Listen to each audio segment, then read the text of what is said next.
Typical, like I looked over the crowd, I was like, oh, that might came out tonight. And all of a sudden you just snap your fingers and then we're pretty much full, which is great. So it looks like we estimated the right amount of chairs. So if you don't know, I'm the mayor, Sean Reardon. Thank you so much for being out here tonight. Happy holidays. What a wonderful time to be in Newburyport. So many good things going on. We're really excited about tonight. There's been a lot of things happening behind the scenes, and I kind of said this when I made my decision about Zeta early on, and that there was going to be a negotiation, and we're going to really work together and come up with a plan that we feel is the best path forward for the Brown School adaptive reuse. So I'm just going to give sort of how this is going to work tonight. I'm just going to give a little bit of background about how we got here, and then I'm going to invite up Zeta Insight, and they will introduce their team and talk about where we're at and get into a little bit more details about the plan. Now, the reason why we're doing all this first, and we're going to do kind of a question and answer session at the end, is that the plan has changed dramatically. And so I think it's probably going to answer a lot of your questions as we get into it. But again, at the end of all this, we're happy to take questions. The planning department's here, Andy Port, my project manager, Kim Turner, and then the Zeta team. And we're here to answer questions. And again, we're really excited about this. And we've, again, it's been a lot of hard work to get to a place that we were ready to come back forward and tell you where we've landed. Okay, so let's give a little bit more background. So, let's talk a little bit about community goals for the Brown School. Brown School stopped being a school at the end of the 2013-14 school year. My daughter actually was the last kindergarten class at the Brown School. Then Youth Services took over. They took over the first 2 floors and then the gym. They were there for a number of years until October 2021 when the heating stopped working at the Brown School and they had to vacate the building. So it's been a little bit now that building's been sitting there vacant. So, to us at the city level, we're really focused on, activating that space again and again turning it into much needed affordable housing. We kind of turned to senior affordable housing early on. This is a huge need in the city. We also talked a little bit about community open space enhancement for that area. As you all know, I was a big component of trying to keep the gym for a long time, and the 2 processes that we've gone through since I've been in office, the RFI, request for information process for my first 2 years, and then finally this RFP process. We really were trying to get as much information as we could about what actually developers think could happen in this spot. Again, it's a very tight neighborhood down there on Lime and Milton Streets. And so we really wanted to know, can everyone hear me okay? I just wanted to check, all right, I didn't want to get that. We really wanted to know what could be done, what is a viable project there. We were looking for a financially sustainable project without ongoing financial support from the city, and we thought that was really important. And then again, just that neighborhood character piece. What could we find that could actually work in the site and that the neighborhood can get on board with and wouldn't be too much of an impact there. So that RFP process, we got 3 responses to that. I put together a little advisory group. Now this advisory group's sole purpose was to advise me because it was going to be my decision what was going to move forward from there. We put together a group of 10 that I thought was, what's that? Okay. I put together a group of 10 that I thought would really give me the best information to move forward with the proposals. We had CSI, we had the YWCA here in Newburyport, and then we had Zeta Insight. All different proposals. From that process, we brought them in for interviews. I thought we gained a lot from the interviews. I was so glad that was recommended to do. And then we ended up bringing 2 of those 3 developers back in for second interviews. Again, I thought it was a really great process. I think where we landed, so where we landed when making the decision to go with Zeta Insight, there was a few reasons there. One, I was incredibly impressed with Zaina, who's going to be up here shortly, but that was someone I wanted to work with. She really brought a keen eye to what she thought could work in that space. She also was just very flexible, just really wanting to work with the city. Again, I think if you looked at all 3 of those proposals, none of them were perfect. And so I really needed to concentrate on the developer that I thought we could work best with to get to a proposal that I would feel really excited about bringing to the city council. Because at the end of the day, the city council is the one who is going to have to move forward on a decision around the Brown School. Okay. So lastly, getting to this point, so after the decision, we've worked really closely with Zeta the last few weeks, really trying to the big thing with Zeta was, the 29 units we thought was a good number of units. Again, it's still only zoned for 20, so that's a hurdle that we're going to have to overcome with the city council. But 29 units we felt like could work there. And then once we made the decision that we could remove the gym because it just wasn't financially viable, that we learned that through the RFI and RFP process, then we had that to work with. And really, to me, it was more about, okay, so we're losing a community space there in the gym. Can we provide something like green space, redo that park there with basketball courts and redo the playground, add the green space and have the parking that would alleviate cars ending up on the street there in that area. And then also, talking to Zeta about how can we increase the affordability here, because the original plan didn't fall into where I wanted to land as far as affordability. It wasn't enough units and it wasn't enough average median income, 80%. I think we have enough of that right now in your report. We've got the Kmart deal that we just worked out with Port Plaza. So how do we get to that deeper level of affordability and try to keep it at 29 units? So that's what we're looking at. So I've already told you questions are going to come at the end. I believe this time is a great time to bring up the reason why I wanted to get you all together. And I'm just going to give a little bit of a bio for Zeta here. So Zeta Insight, Zeina Talji, founder and managing partner. Zeina Talji has over 25 years in real estate design, development, finance, and asset management with local and national firms. She is founder of Zeta Insight, a real estate development and investment firm focused on mixed income projects with superior energy performance. Zeina holds an MS in architecture from McGill University and an MBA in real estate finance from Columbia University, as well as several certifications including Passive House Consultant, Real Estate Salesperson License, and General Contractor License in Massachusetts. Zeina is a board member of the Economic Development Advisory Board for the town of Brookline and the tech startup Co-Urbanize, which focuses on improving public discourse. Zeina guides her practice with a culture of inclusivity, strategic partnerships, and shared development goals to bring real estate projects that are equitable as well as environmentally and financially sustainable. Please welcome Zeina.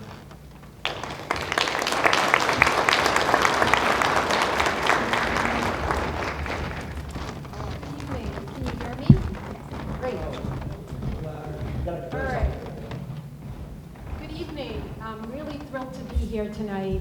I would like to thank Mayor Reardon for a fantastic introduction and all of you here who've taken time out of your very busy end-of-year schedules to be with us.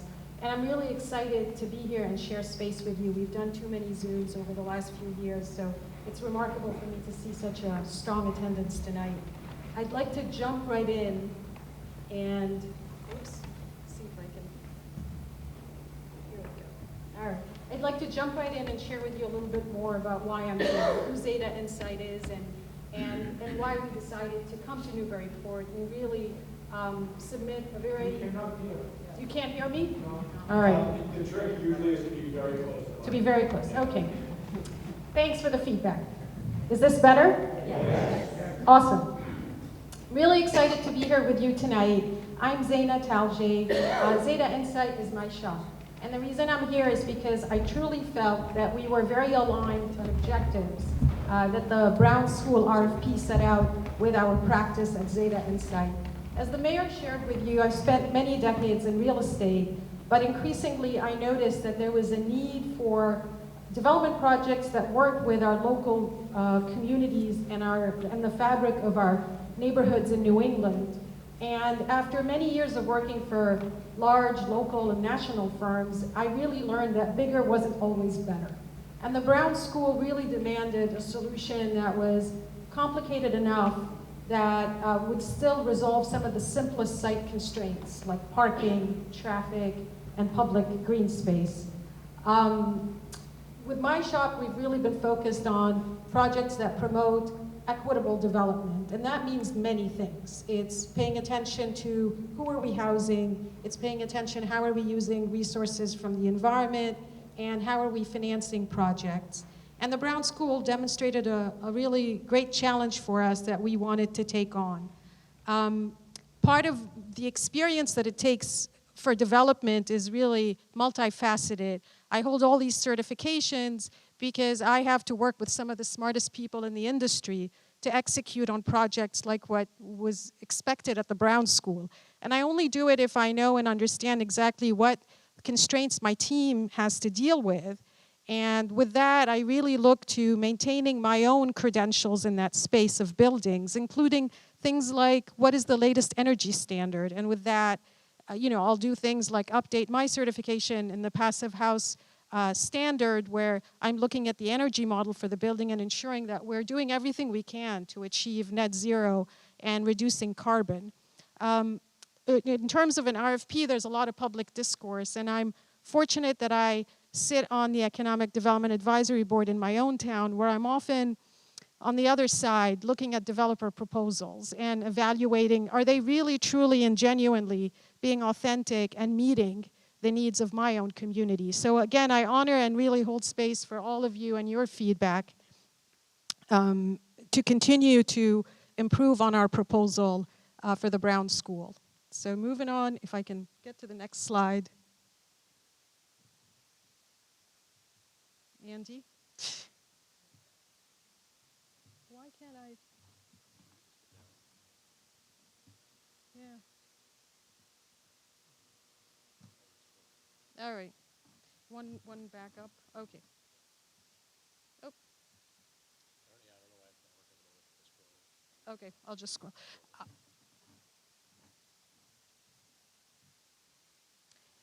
One thing I've also found that over the years I've become someone who truly believes in advocating and raising awareness. I found myself in a position where during COVID we were working on delivering a net zero project in Boston. We were asked to do a 60 to 90 minute live broadcast from the project so we could show everyone how we were working on insulation.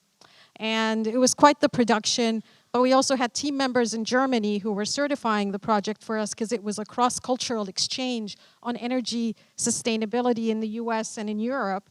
And really building projects and RFPs are an incredible place to advance the industry and advance big causes. I'm also a firm believer in the continuous exploration of equity and inclusion, and I'm very involved with a group called Developers of Color, because one thing with real estate that we lack is actually greater representation.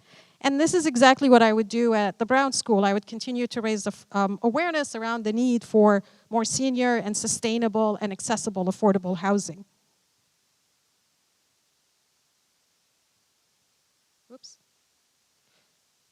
So the goals at the Brown School were really very clear. They were stated very clearly in the RFP, and we followed them very closely. We are preserving the historic Brown School and creating 29 units of senior affordable housing. We are looking to ensure that the public spaces around the school, including the park and the basketball courts, are integrated well into a master plan project that respects flow and traffic and parking and allows for space for the neighborhood and visitors to walk seamlessly through the space. And we're looking to create a project that's climate resilient and adheres to the net zero objective that the City of Newburyport set in its resiliency plan. This is a really important slide because I wanted to really show you exactly where we're at today. Relative to what we submitted in our proposal. There's been a lot of discussion around what we are doing or what we're not doing, and the best way is to really walk you through it. In our initial proposal, we had 29 units of senior housing proposed within the footprint of the existing Brown School, and in our current proposal, we continue to hold that. We understand density is a major issue. We're already exceeding the 20-unit zoning allowed here, and we're not looking to seek or increase the size of the project. In terms of affordability, we heard the feedback. We understand the need for affordable senior housing to meet the needs of various incomes. Our initial proposal was 27% affordable with 8 units at 80% AMI. Our current proposal, which we're very excited about, because of your feedback, we've been able to modify the entire structure to provide a project that is entirely affordable. And it's not just affordable, but it's affordable. Thank you. It's really affordable at the need that you so passionately talked about. And really that's why I'm here, because to see a community looking out for its most vulnerable is the kind of community that my team and I want to practice in. Half of the units would be affordable to households at 60% average median income, and the other half would be affordable at 30% average median income. We've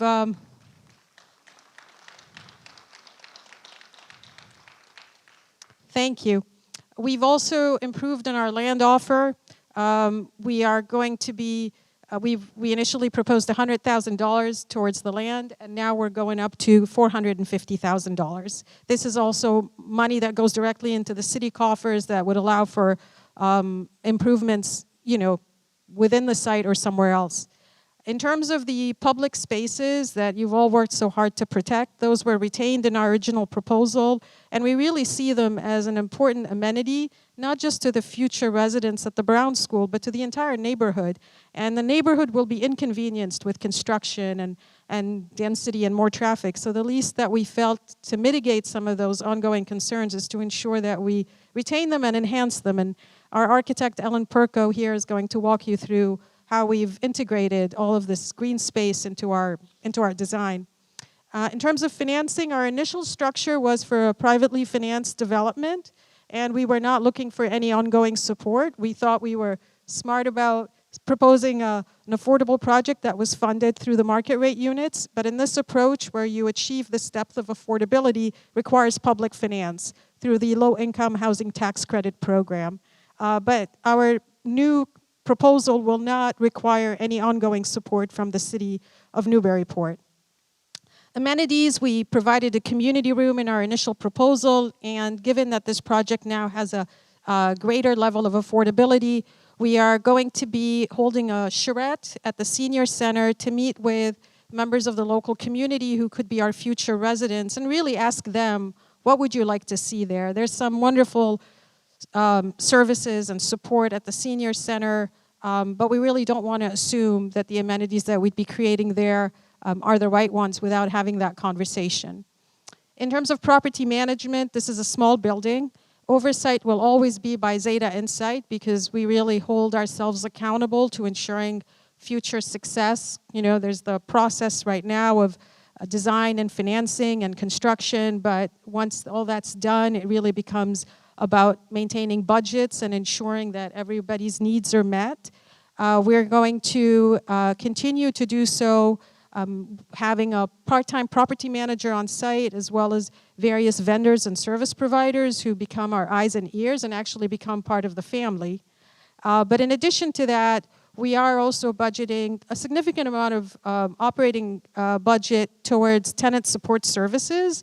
And some of those funds will go towards doing things like providing a shuttle service from the Brown School potentially to the senior center or to go get groceries. These are all the kinds of things that when you have a supportive community of seniors who really can help each other as they go about life becomes a very big part of the fabric of that community.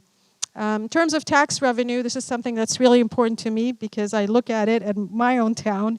We initially were providing $100,000 approximately in tax revenue through a majority market rate project. Our tax revenue is closer to $30,000 in the current scheme. And finally, parking. Our initial proposal had 43 parking spaces. They were scattered all over the site. Everywhere you looked was parking. And in this scheme, because following the mayor's decision to remove the gymnasium, we've been able to reduce parking.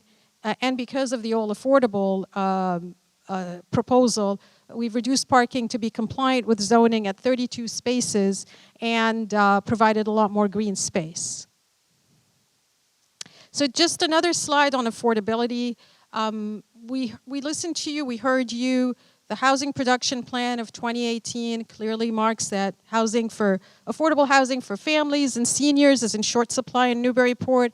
And the updated housing production plan of 2024 indicates that by 2050, a third of Newburyport households will be aged 65 plus.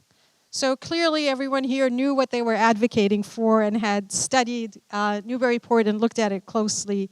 And we really appreciate your voices, because your voices were very clear. The unit mix is mostly one bedrooms with 7 two-bedrooms. We do believe in providing some diversity in terms of the offerings that we have.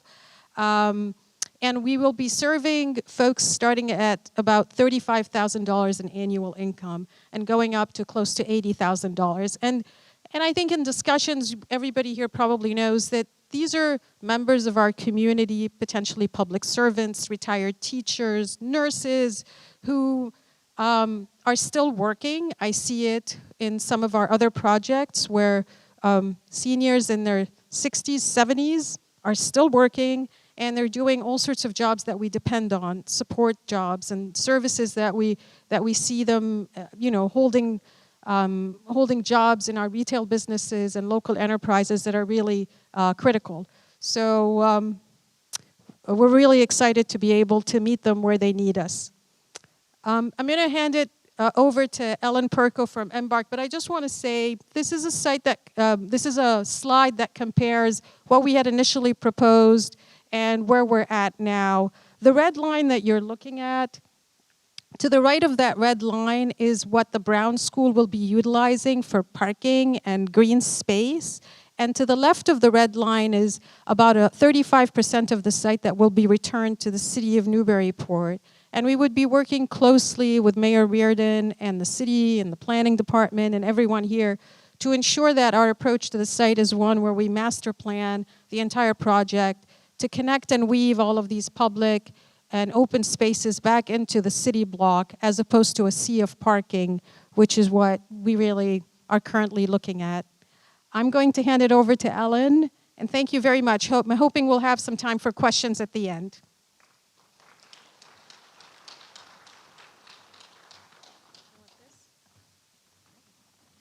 Thank you, Zaina. Can you hear me? Hopefully. I'm almost never not heard. My voice carries quite well. So, you still can't hear me. Okay. How about now? I feel like a rock star. Well, I have to say, we are so excited to be working on this project. We see this as a collaborative effort that we can all work together on in order to bring affordable senior housing to Newburyport in the Brown School building. I think that what's really exciting about the site plan for us, comparing the original proposal to where we are today, is the fact that we're really very green space focused. We're able to maximize the access to the site. As you can see, you can go from Milk Street all the way up through the site to the playground, to the basketball courts. We've also been able to create some green space. And then we've been able to, because of the removal of the gym, move the parking behind the main building and then create a way to go into the building with a new small addition that would create a main entrance and access to parking for the residents.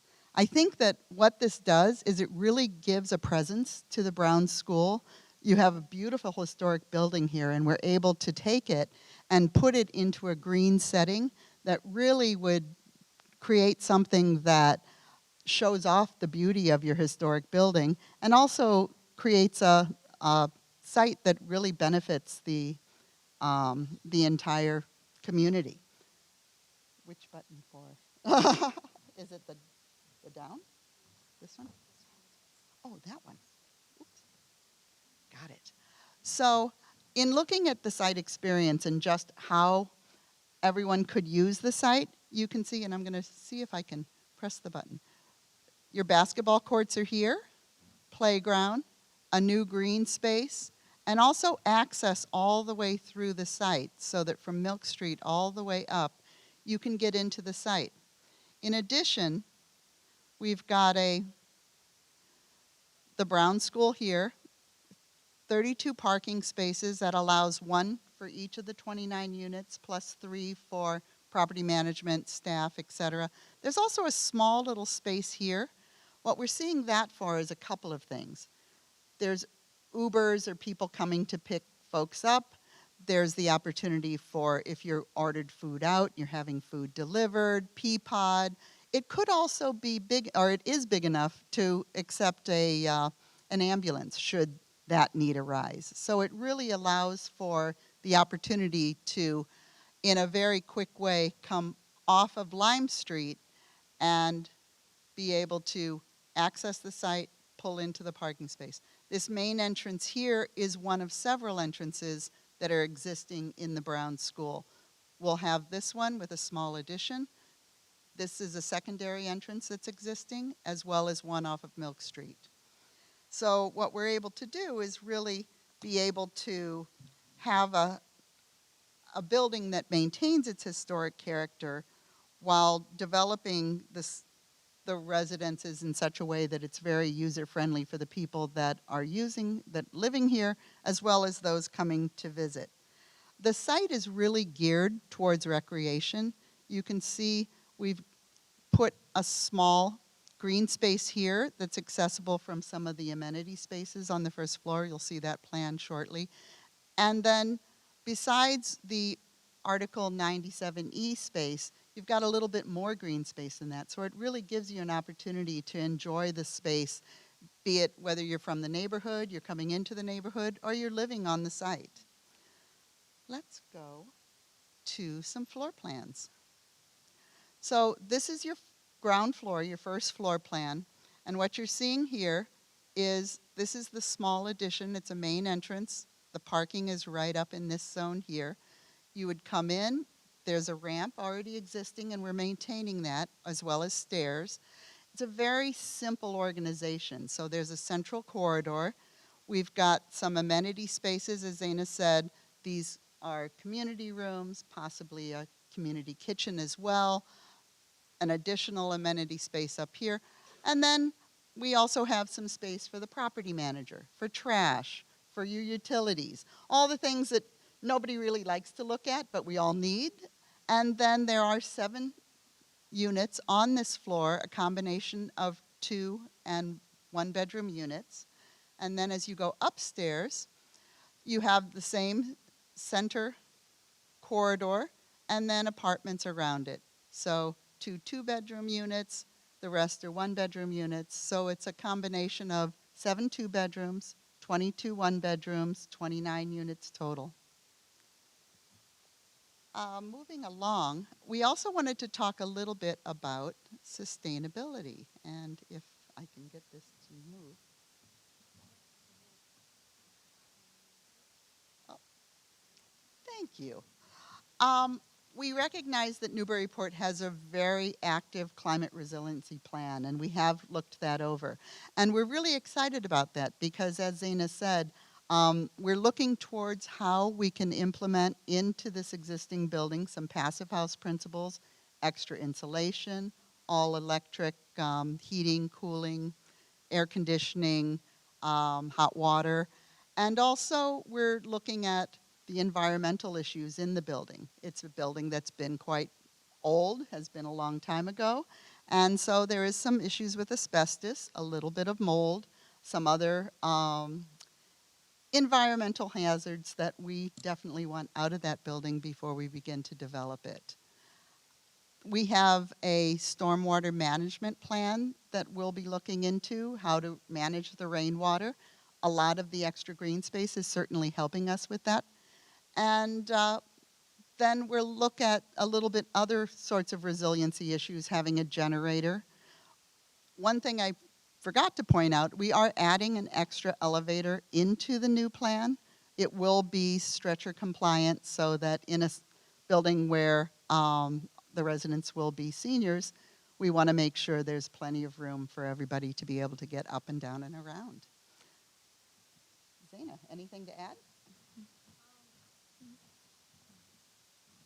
Thank you, Ellen. I'll just say that on resiliency, part of the reason, how we serve when it comes to resiliency is to neutralize carbon, and that's the passive house framework. So our coastal towns are vulnerable to flooding. The Brown School is not in a flood zone, which is very fortuitous. So it means that it's a building that really could potentially in the future be a safe haven because the flood zone is not that far from the Brown School. And because of the senior housing requirement, things like emergency generator become really important, but they're also part of what is required for the development of senior affordable housing.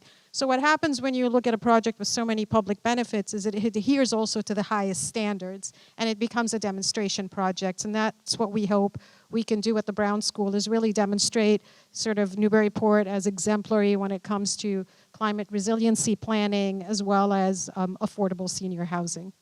Thank you. I'll hand it back over to the mayor, who is wrapping it up here.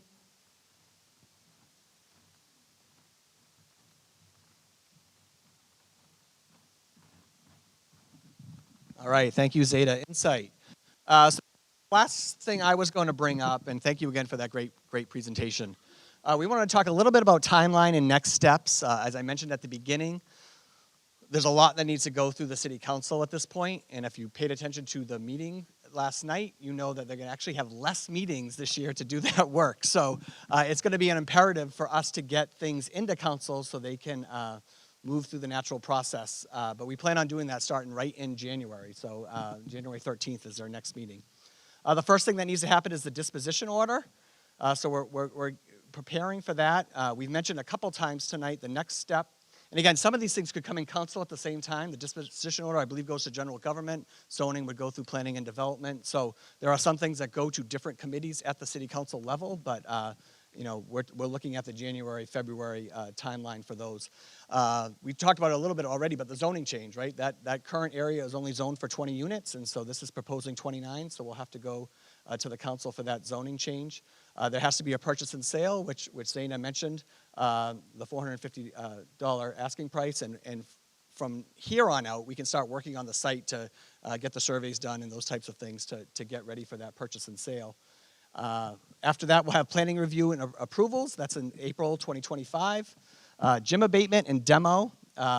Again, making the decision to move on from the gym. We're going to have to get that site ready for that, and that's going to happen sometime in the spring 2025. Again, with city council approval as we go through the process. And finally, from March 25 to 27, the financing and public funding piece of this. And then finally, construction and occupancy in 2027. To 2028. And again, these are just estimates. Hopefully we can go move a lot quicker in a lot of these areas, but that's just kind of a conservative estimate right now, and we feel pretty comfortable with that. But there's a lot of things that need to happen, and there's a lot of things going to be happening in the city at this time too. I really envision a very busy Q1 here for the city of Newburyport. So Brown School is just one of those things that I hope to bring as soon as possible to city council and start this process, because we've got a lot of exciting things happening here in the city. So I'm going to pause there and go to questions from the audience, if you'd like. I have a couple mics here, so Zaina, I don't know if you want to just come up here. That might be easier. We also have Planning Director Port and Project Manager Turner here, who's just going to hang. No, you can just hang. You can stay. That's fine. Just in case you have questions. I'm going to see if this works. 3, 2, 1. It does? Okay. So questions, I guess just raise your hand. I'll do the Phil Donahue thing. I'll come around and find you. Everyone laughed who actually got that, Phil Donahue. That's just good. All right, questions. Judy Timon. Hi, thanks. Judy Timon, 39 Lime Street. And first of all, I want to congratulate you and the mayor for listening to the citizens of the city of Newburyport. And I was very encouraged, of course, by your the affordability of the project, and also by what you said in terms of you wanted to get some feedback from the senior center and work with seniors on additional amenities. And one thing you mentioned was transportation, was shuttle service. And I would very much encourage you to do that, to look closely at that, because for two things, it's going to make the site more sustainable, because as you know, transportation is a big part of having a sustainable site. And also, I think it will help to maybe alleviate some concerns that abutters and neighbors may have with regard to putting in 30 units into that site. You will find that with this level of affordability, a lot of people will not have cars, but it will help to have additional shuttle service that you can provide, or maybe work out with Merrimack Valley Transport Company. So I congratulate you on that as well. Thank you. Other questions? I think I saw someone up front. Oh, hi. Thanks. I just feel incredibly grateful to have a mayor who took on the task of, one, addressing affordable housing, as well as listening to the surrounding community there, and to have the foresight to choose to work with Zeta to make this happen. And I think that you're addressing all the issues that you've heard, and you put a lot of effort into this, so I commend you, and it's maybe a new paradigm that other nonprofits should look and learn from. Thank you. Thank you. Other questions?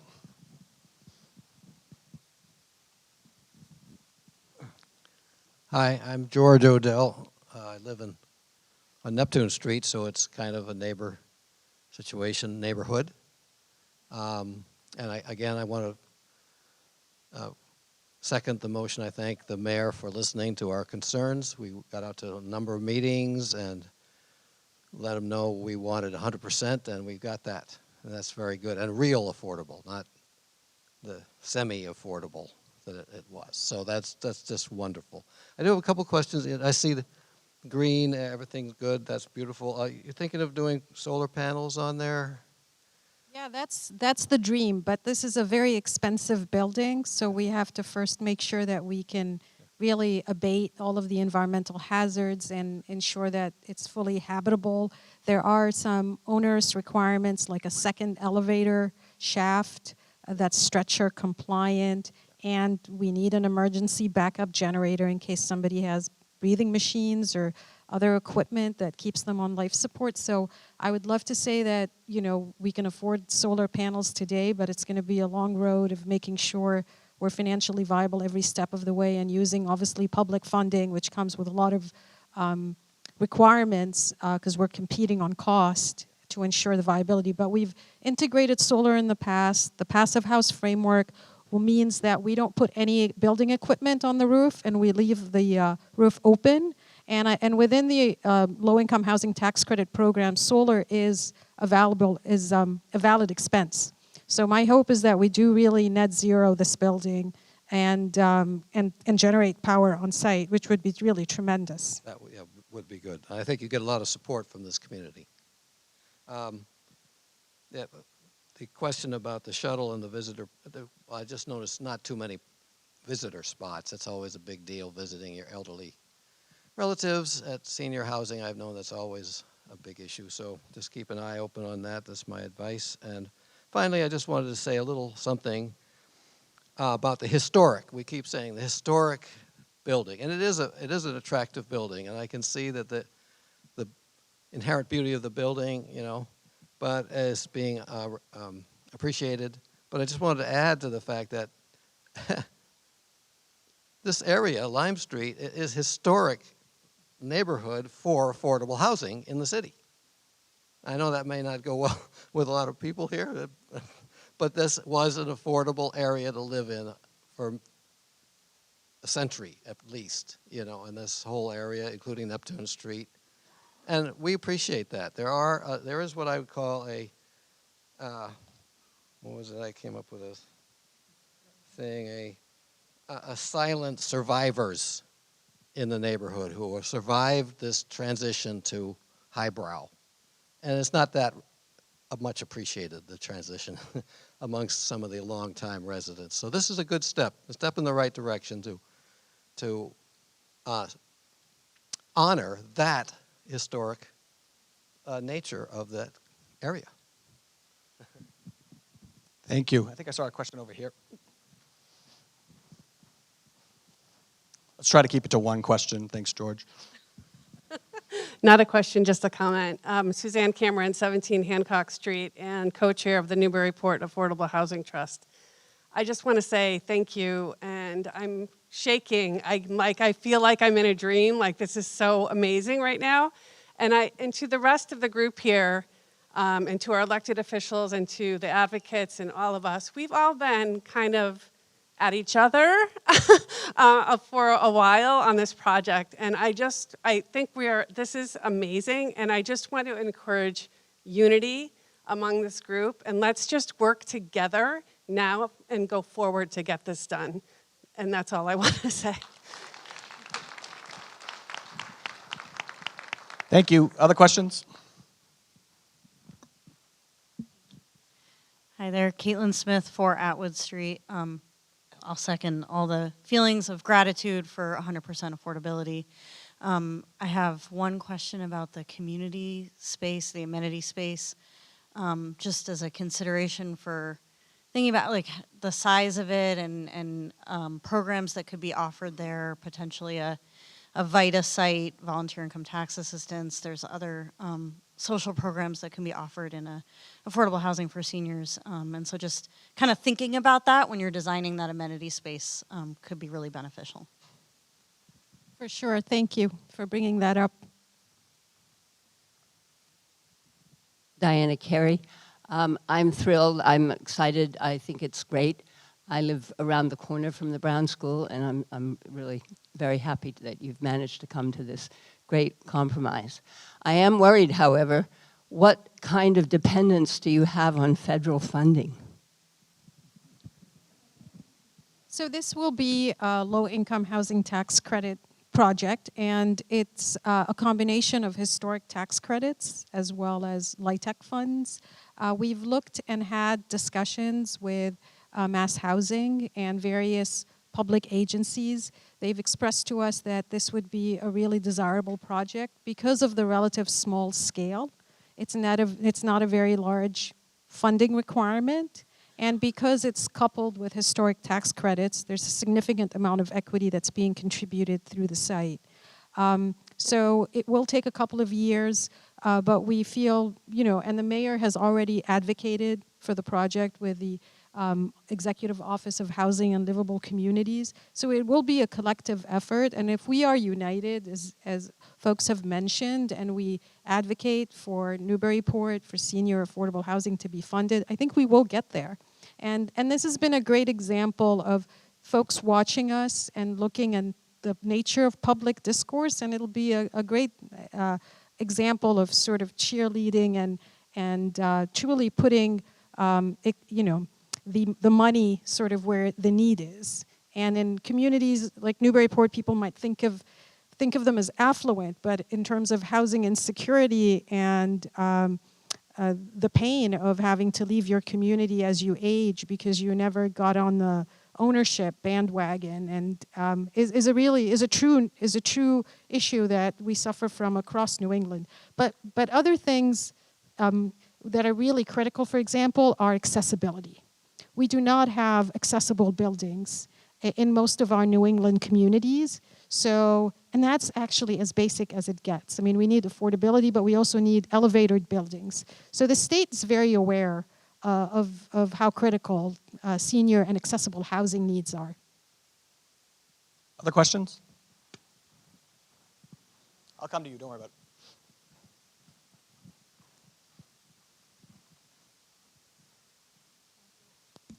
Hi, I'm Cynthia Cole. I live at 76 Prospect Street, right around the corner.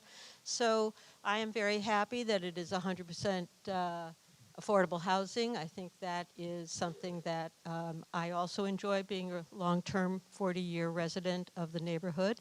And one of the reasons I do enjoy it is I have a half house, and I'm happy to be in that situation with a lot of other people. I'm very comfortable here. And it's a friendly, Prospect Street is a very friendly street. We all walk a lot. We walk down the middle of the streets, and I can see that the parking is going to be accessible through Lime Street. So that tells me there's perhaps going to be a little more activity coming down there, and I would expect that you in the city will work on things like traffic flow and what makes sense for that, to preserve the ability of people like myself, senior, to be able to walk down the middle of the street, since the sidewalks are often uneven. The other thing I'm curious about is the management scheme after construction, during occupancy. I'm guessing that the rents that people pay will be enough to sustain positions to maintain the building and maintain the peace within the building, because you know, we hear horror stories about condo associations, and I would like to hear more about how that works and what your experience in that realm has been with other projects. Thank you. Thank you for your question, and I agree with you. Once we've finished a development, it really comes back down to the quiet enjoyment of everyone within the building and the neighbors. And what we found is that I have to stay involved with the property manager and make sure that rules are being enforced within the building. It's important that people really get noticed, say if they're smoking inside a non-smoking building, that trash collection is happening on the right days, that no one is parking and blocking other people's driveways. And we really address it through continuous communication and speaking with a lot of team members who have worked with senior communities. People have pointed out that we should be very careful not to assume that communication through email would be sufficient. To have monthly newsletters, even weekly updates printed and left in everybody's mailbox. I think at the heart of it is communication, and my experience has been not only as a developer, but also as a property manager and an asset manager. We do have other property within a half hour away. We depend on relationships that we have with very trusted vendors. I typically like to keep my contractors from the time that I develop the project to stay and do ongoing operations and maintenance. Because of my interest in buildings and energy performance, I stay pretty plugged in on HVAC. Seniors, we know, have different needs for comfort level when it comes to temperature. I'm getting into a lot of detail here because it is an infinite level of detail that we get involved in when it comes to new construction and historic rehabilitations like this one.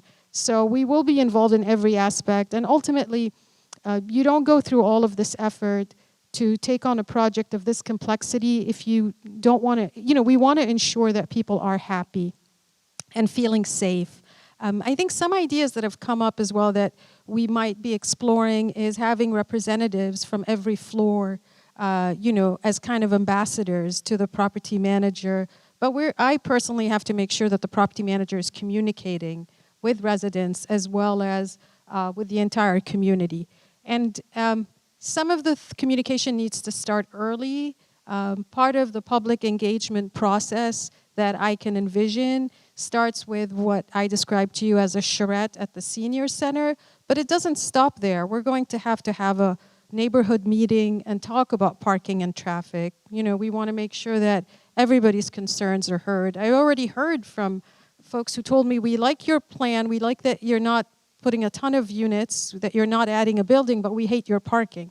And that really made me go back and think about parking, because in the rush to get a proposal out, you can't plan every detail of the project. So we'll be constantly improving and working with Andy Port at the planning department as well to bring you into meetings and make sure that we solicit feedback from everyone here.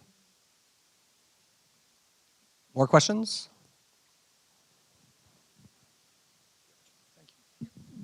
Thank you for all the information tonight. Just a couple of quick questions. Is there anything written into this that guarantees the affordability of these units for a certain length of time? Is it in perpetuity? And are there any limits on transfer of the building to another owner or property management? Thank you. So in terms of affordability, this is what we contemplate is affordability in perpetuity. So I think the state looks to 35 years, but we are proposing an affordable project in perpetuity. In terms of your second question was around ownership transfer. I know that in the affordable housing world, there's been experience where developers have transferred ownership and the affordability requirement may have left, but that's just not the case. It will be written into the documents. I mean, being affordable and especially publicly financed through housing tax credits, there's all sorts of mortgage subordination clauses and requirements for it to meet the affordability thresholds and comply. So this wouldn't be an issue. That wasn't.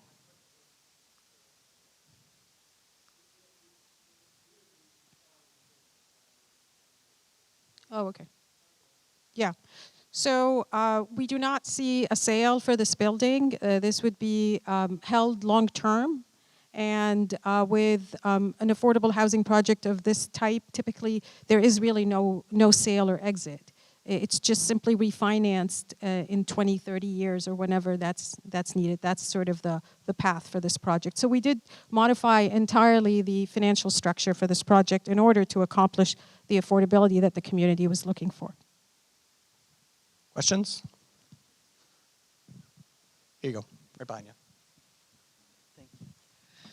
Megan St. John, I think I understood you to say that what's on the left side of the red line and what's on the right side of the red line. Can you say more about how that would be used and how that would be managed over the long term? Sure. So going to our site plan, So to the right of the red line, sorry, to your left, yeah. To the left of the red line is the site that would be conveyed to Zeta Insight for the redevelopment of the Brown School into senior affordable housing. And that's comprised of the Brown School, the frontage on Milk Street, and the former footprint of the gymnasium, roughly. To the left of that is all the Article 97E elements, but also additional green space. There's a central park, a central green that sort of connects the playground with the basketball courts, as well as the area kind of perpendicular to Milk Street, which is going to be sort of paved with grass growing so that it's really a pedestrian area, but could potentially be also where a fire truck might pull in if there's ever an emergency. So roughly 35% of the entire site would be public amenity space, and 65% would be the Brown School parking and the green area that you're seeing on the corner. So that's really we always understood that even though the RFP had an acre site, we understood very clearly from the beginning that this wasn't really that big of a site. And by the time you factored in parking, and when we paid close attention to the fact that the amenities are an underutilized asset and a really important part of a successful redevelopment would be sort of invigorating and revitalizing the public spaces. We really wanted to make sure that our plan confined parking so that residents didn't have the option to drive around the site and into the playground. So you really come in and out from one point, and we shield the residents as well from the back of house of the building. No one wants to look at parking. So we'll have fencing around the perimeter with abutters and softscape and greenery. And one element of providing so much more green space, it goes back to stormwater management. I think our plan, sometimes you have to put a retention tank under impervious surfaces that are paved to deal with the stormwater retention until the rain subsides or snow thawing. And we're having a lot more snowfall, snow and thaw events, and we're having more rain than we used to have in the past. So one of the simplest ways to deal with it is to have more green space. So again, it goes back into sort of a holistic approach of thinking around resiliency, site usage, and good management. I'll just piggyback on that. The other thing I'm really excited about with the potential green space and that being city land is, for those of you that are really familiar with the Brown School, there's a lot of teacher tributes around that area, and I really want to incorporate all of those in the new green space. For example, I know there's 2 benches out front for 2 former teachers that I knew growing up, and their husbands still take care of those benches every year. So incorporating those types of things in the final result, which should be a brand new park for this neighborhood in town, again, is a real bonus, I think. Questions still? Oh, here we go. Thank you. Jill Murphy, Plum Island Turnpike. My kids went to the Brown School, and decades ago, my great aunt taught there for decades. And I really applaud your efforts to make a nice pathway through the public areas, maintaining the playground, putting some more green space there. I think that's really important for the community. And just one technical question, is the city retaining title to that part of the parcel and not Zeta Development? Yeah, the city is retaining 35% of the site. Can you hear me? Okay. Yeah. Oh. Yeah. Right, okay, so that's still the city's land. All right, thank you, and really a terrific job at expanding the green space there. Thanks. Yes, owning directly, meaning the fee interest in the underlying land, the same ownership status that we have today for that park space, yeah. More questions over here? Yeah, one thing that may not have been noticed in the presentation thus far, but we've also been working on trying to make sure that we also have the backup of winter snow parking in the courts. So trying to make sure that we free that up and make that available, as conditions arise. So we have been lucky this season, but emergency parking or snow parking in the courts. So we are trying to make sure that that's integrated in the improvements that are done. Whether it's on the corner here, however that's done, we want to make sure that that's integrated here. So we've been including that. Okay, I might have forgot what I was going to say, but I think I remember. I had originally been concerned about the site, and I'm very excited about the changes you've made. And I wanted to just mention, by getting the public funding, the tax credits particularly, the state will be overseeing the management of the site. And I mean, that's a kind of a pain in the neck, but it's also really good for us as members of the community and for Zeta. If things get difficult for Zeta or things aren't going well from our perspective, the state's not going to want this project to fail. And they'll do anything they can to help Zeta do a good job. There'll be a lot of hands to help them out. So just from my own personal experience in my own business as an affordable housing consultant, they will do anything to help a tax credit property to do well. So I just want to add that in case people didn't know. So this is a huge thing, and I'm very excited about the changes that you made to your proposal. So thank you very much. I'm very excited. Oops, this is not mine. Hi, how you doing? Chris Carney, 101 Lime Street. I'm excited as well. It maintains kind of putting the units right in the building, which is what I was looking to see, and it's great that you've heard the feedback from everybody else. One of the things that I wanted to understand a little bit more, seems like during the you're going to think about kind of traffic flow during the operation of the building. The construction process will be along a significant amount as well. So I'm just wondering if there will be thought into traffic flow, how the construction will be managed, where the big trucks will be, all that sort of stuff. And will we kind of have a view into that plan as it develops?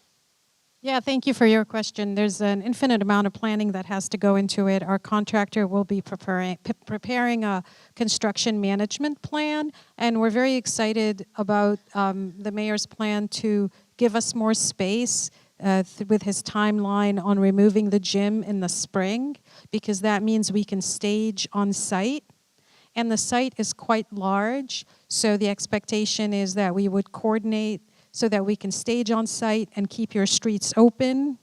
Unless there's a special delivery, the neighbors would get noticed. We have developed project website in the past where we send out alerts every Monday on what's going to happen. We're not digging for new footings or new foundations, so I don't expect the sound or the noise to be terrible, but we will want to communicate on what we're doing, especially if we have any street closures that might be needed for a short period of time. And we will find the right way to do that. But this does require a construction management plan. We don't need the crane on site. So there's a lot of things that are a little simpler because we're not putting a new building in here. And the site is quite large. And the goal is to work with the mayor's office and Andy from planning department to make sure that we deliver the entire site completed together.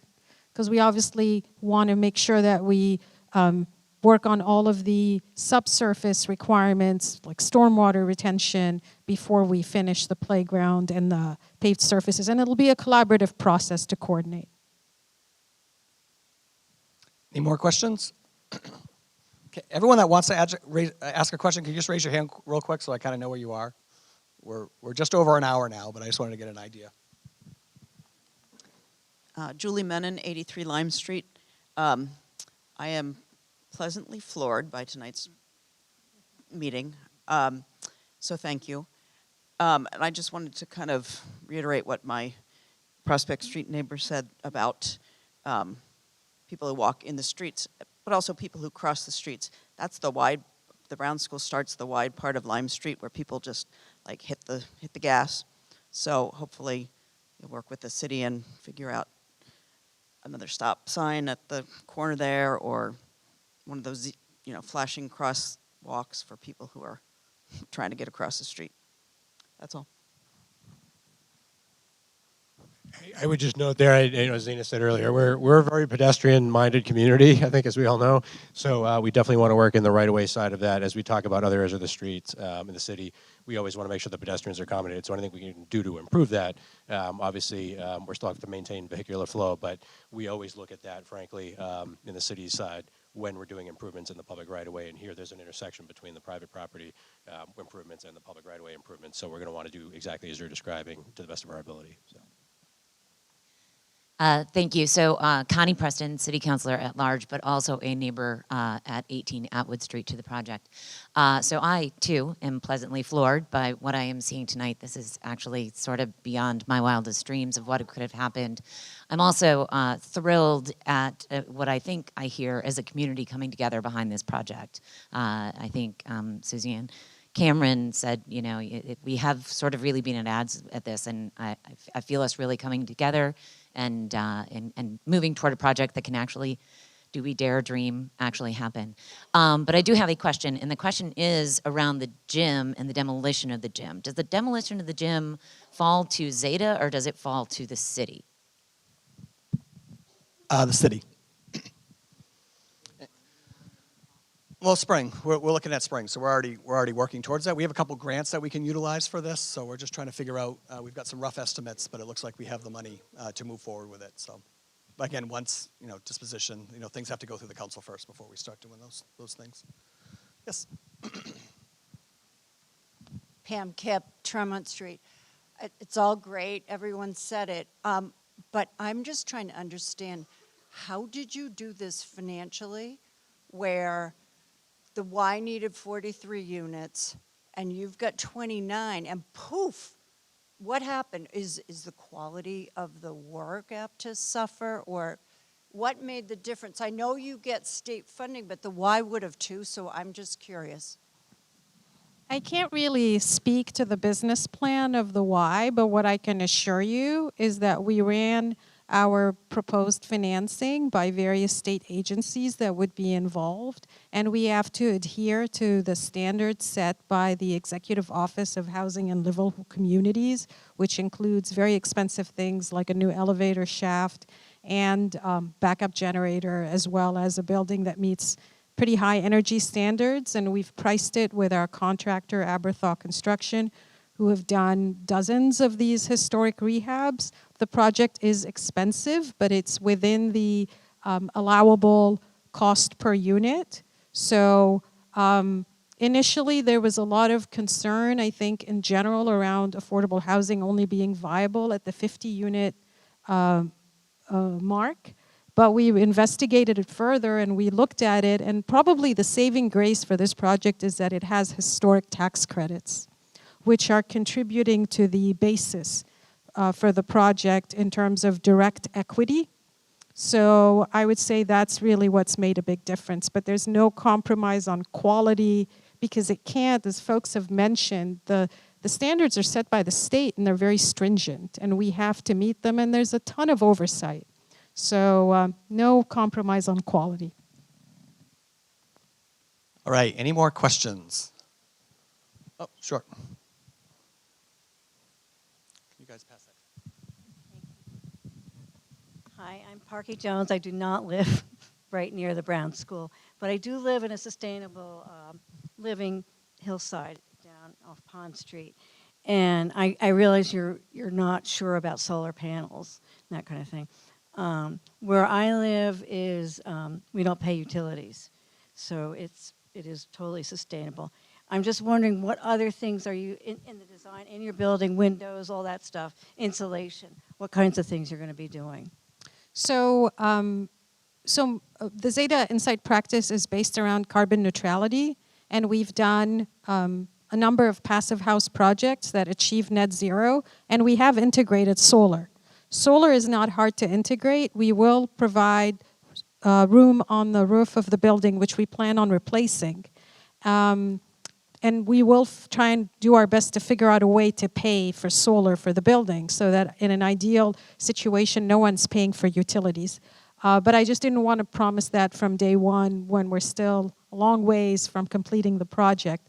In terms of what we'll be doing to reach a high standard of performance, the building exterior has to stay. We will be removing existing windows, restoring them, removing lead, and putting them back on the exterior of the building on 3 of the elevations that are historic. The one elevation on Milk Street is an insert that was built in 1975 and is not historic, so we can change those and put in high-performance windows. On the historic sides, the other 3 elevations, we'll be putting a second set of windows on the inside to keep leaks and moisture out, but we'll also be furring out all of the inside walls. And there are criteria because it's a historic preservation where we can't fur out the walls too thick, but the goal is to get to something around an R35 insulation factor on the walls. We are going to replace the roof, which means we can get to an R60, and usually, as you know, heat rises and escapes from the top.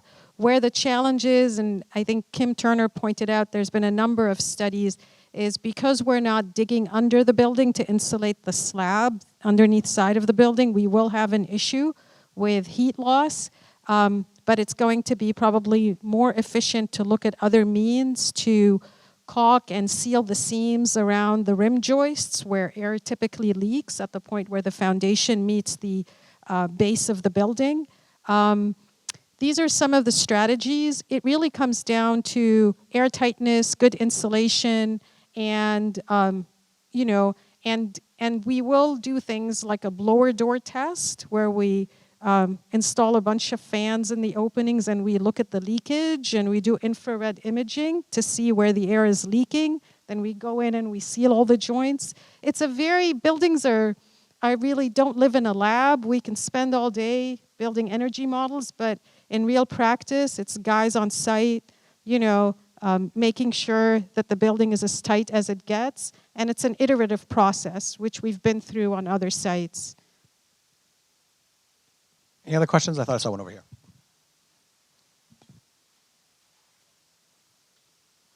Hi, my name's Samantha, and I live on Water Street, and I just wanted to say I'm really excited about the precedent that this project is setting for the value the community is placing on their public assets to spur housing production that will move towards the goal of having housing for everyone to live in this community. So I'm really excited to see this progress. I had a question specifically related to the stormwater management you were talking about, partially around the open spaces, but I think you touched on it briefly, but was curious if there was any thought around looking at pervious pavement for either the surface parking lot or for the basketball courts. Thank you. Ellen, do you want to answer that? I think. We're just at the beginning of the design for this, so I can't tell you everything. The one thing we did check already with the fire department is that driveway that we have that you can pull in a fire truck. We're looking at what's called a grasscrete paver. So what it is, it's a concrete paver that grass grows inside of, so it looks like grass, but it can take a vehicle on top of it, including a fire truck. So Andy helped us to vet that through with the fire department, and that was exciting. I think the opportunity of using pervious asphalt and things like that is something we can pursue. We're not quite there yet. Any other questions? Oh. I'm going to go to Donna first, then I'll come back, okay? I'm going to go this way and then swing back. I think that's the last two. Thanks, Mayor. This has been a very, very long and difficult process. For those of you who don't know me, I'm Donna Holliday, the former mayor of the city of Newburyport. I lived 2 doors down from the Brown School. My kids went K through 4 there. My husband, Beetlejuice, did the big fundraiser for the original playground there. And I have been so discouraged. Those of you who were at Jenny's meeting, I mean, you heard me. I was very, very disappointed at the proposals, and I was like, here we go again. But then we have Zeta Insight come forward, and this doesn't usually happen with a developer, where they all of a sudden step back and listen and go back and revise their proposal. And all the construction and capital projects that my administration did, seldom does that happen. Sure, you'll have some, design changes, things like that down the road. But to have a total redesign, listening to our community, what we want, what we need, thank you. Thank you, Mayor, and we're here. Thanks, Donna. Judy Avery, 54 Milk Street. Thank you again. And you have talked a lot about your mitigation for stormwater, et cetera, but you have not addressed water, sewer, other utilities. We've looked at the site services. The building is already tied in to sewer. It has electrical service coming down Milk Street. We'll need to put in a new transformer. This will be an all-electric building. I'm just floored by the quality of questions tonight, because I feel like I have to tap into everything I've done the last 20 years to answer you. And it's taking me a minute. So this will be an all-electric building, because as we've talked about sustainability, the goal is to move away from fossil fuels, oil and gas. But also the hope is that at some point our state will generate more renewable energy, so we're just plugging into a renewable supply. So with an all-electric building, we'll need a new transformer. Most likely the transformer will need to be located close to the point of service, and it looks like the stub-outs are coming off Milk Street, thanks to Andy investigating that for us. And for water and sewer, we'll be tying into the existing infrastructure. I believe the sewer connections are already significantly larger than what we need because of the former use of the building, but we'll have to do further investigation, really. Is there anything specific on site utilities that you were interested in?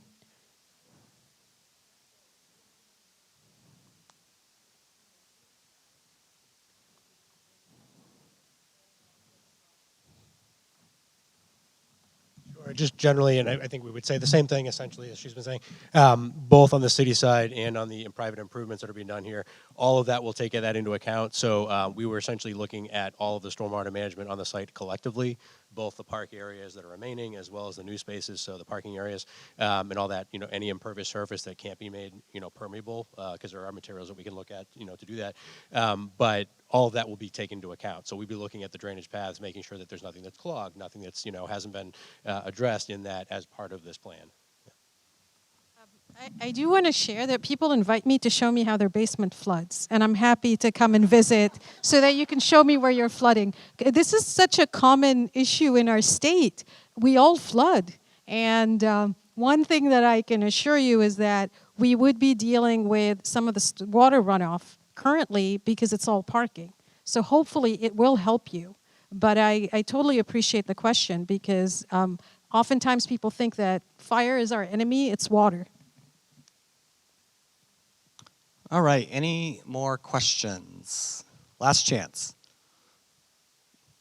Sold. Oh. All right, well, first, let's have a round of applause, please, for Zeta and her team.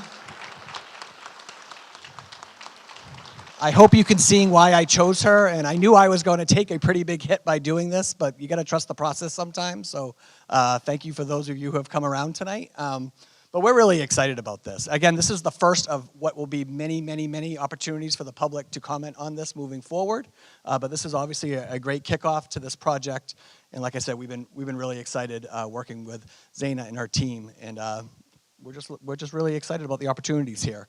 That's it for tonight. Again, if you have any other questions, please reach out to your city councilors or the mayor's office. I hope everyone has a very happy holiday. Enjoy time with family and friends.